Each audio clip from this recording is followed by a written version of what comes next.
Hello everyone! Welcome back to Buhay Lula. Welcome to my guys. Habang pinalalambot natin ang ating karne na baka, ay pinalalambot ko rin lang ang aking lambot ko rin ang aking kalabasa. Pero palalambutin ko lang siya tamang-tamang lambot. Dahil hindi naman maganda yung masyadong malambot na malambot kasi madudurog siya, guys. So, palalambutin ko lang yung luto na siya pero hindi natin masyadong lalatain yung kalabasa natin. At maya-maya lang ay tatanggalin na rin uli natin ang ating kalabasa. Naman, papalambutin din natin ng kunti lang ang ating talong habang din naluluto ang karne. Dahil itong broth ng karne ay mayroon na siyang flavor, guys. So habang pinalalambot natin ang talong, yung mga vegetable dito rin mismo sa pinakukulaan natin ng karne. Para lumambot man sila ay may flavor na rin.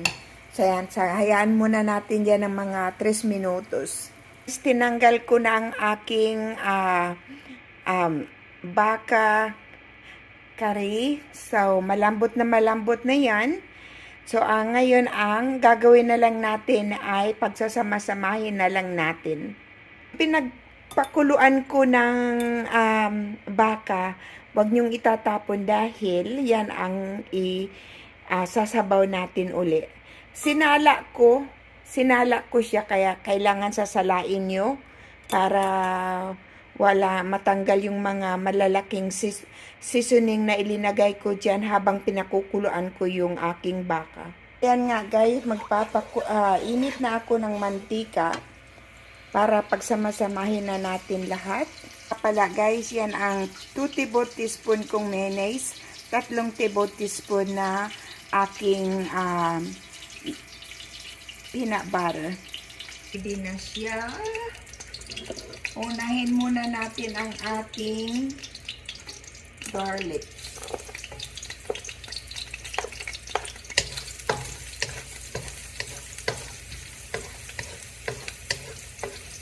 Hayaan mo lang natin muna ng mga siguro 1 minuto, medyo konting brown para matanggal yung katas ng ating onions at saka ating garlic. Talaga para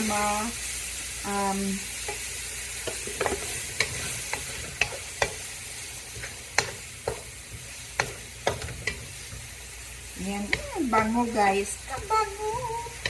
Ang bango-bango. Ang sarap-sarap. Ang bango guys. Kabango talaga.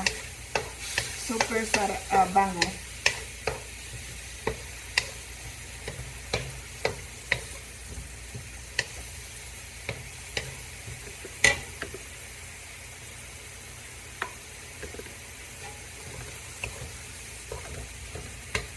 So ngayon, ilalagay na natin saglit lang at malalagay na natin ang ating, guys, susunod, lalagay natin ang ating sabaw.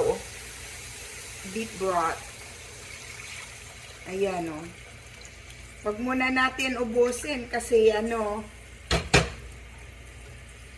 ayan. Tapos susunod, ang ating tingnan mo, oh.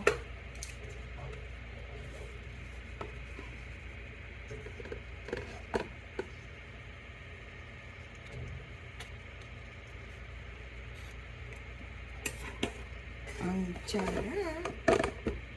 Ayan ang ating mayonnaise at saka ito naman, pagsamahin na lang natin. Ang sarap nito, guys.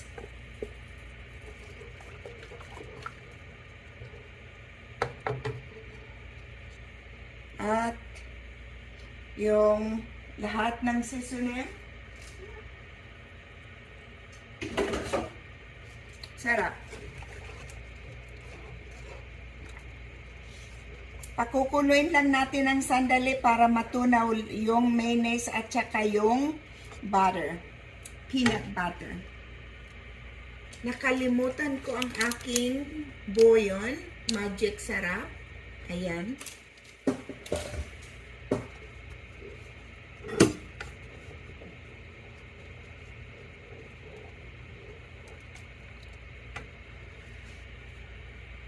Masarap guys. Nakalimutan ko ang aking patis. Ayan guys, lalagyan ko lang ng kunting patis. That's it.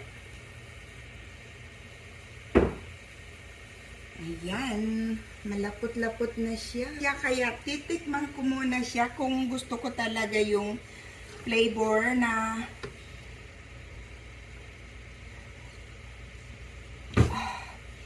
ang sarap guys. Konting black pepper pa.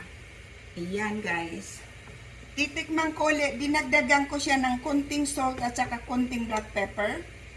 I feel like it needed more. Tapos linagay ko na rin yung atswete. Yung pinaka atswete ko kuno. Ayan, tikman natin ulit.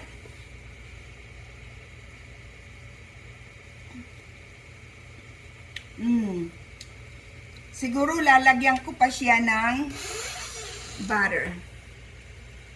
Peanut butter, I mean. Tikman natin ulit. Puro tikim-tikim. Puro tikim-tikim na lang tong lola eh. Hanggang maubos na yung pagkain. Ang sabaw. Wala na tuloy masabaw. Ayan. Ayan guys. Perfect. Perfect na yung sabaw. Sarap. Ayan guys. Ilalagay na natin ang ating ayan.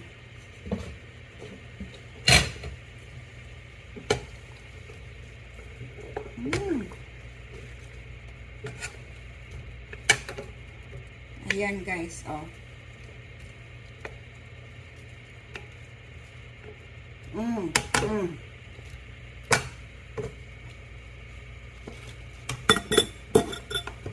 Tapos,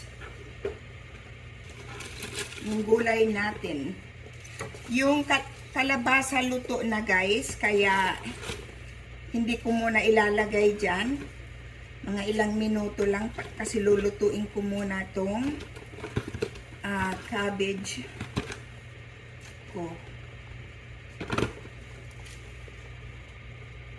Naman ay ilalagay ko ang aking kalabasa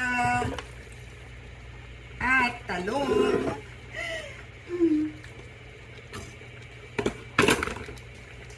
Dami kong hugasan, kaya ayaw ko yung nagluluto. Dahil ang daming hugasan guys. Tapos haluin lang natin to. Luto na sila guys. Luto na to. Hahaluin lang natin oh. Ayan oh. Sarap. Ayan guys, tapos na ang ating beef curry. Ayan guys, tapos na ang ating beef curry. Nako, mapapakain na naman to si Lola. Siyempre. Ayan. So, ayan guys, tapos na ang ating beef curry. Ang sarap-sarap naman po. Hindi ko na mahintay magchibog. Kaya, magpapaalam na ako sa inyo. Sana ay naibigan nyo ang aking beef curry. Thank you so much guys. Please have a great day.